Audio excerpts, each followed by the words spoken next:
Croft were found guilty on all counts leveled against them. And while they're now looking at the possibility of life behind bars, their lawyers say the fight isn't over yet. Michael Martin reports.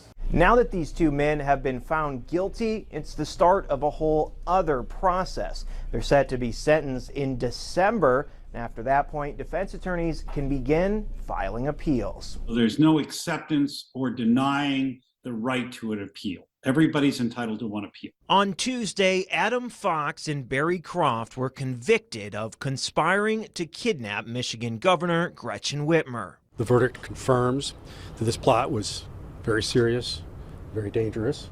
This was their second trial after a jury in their first failed to return verdicts on the charges against them. Their defense attorneys argued in both that the actions taken by undercover FBI agents and undercover informants working the case went beyond what's acceptable in an investigation and veered into entrapment.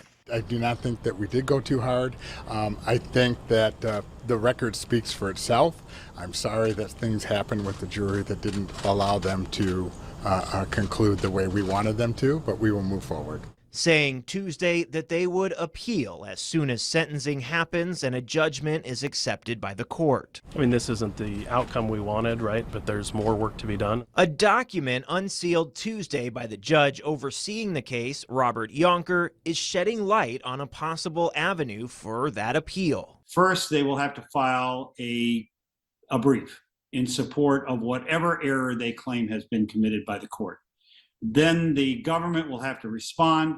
Then there will be a rebuttal brief that will be filed. The documents explain that Croft's attorney, Joshua Blanchard, notified the court back on August 11, day 2 of the trial, of potential juror misconduct.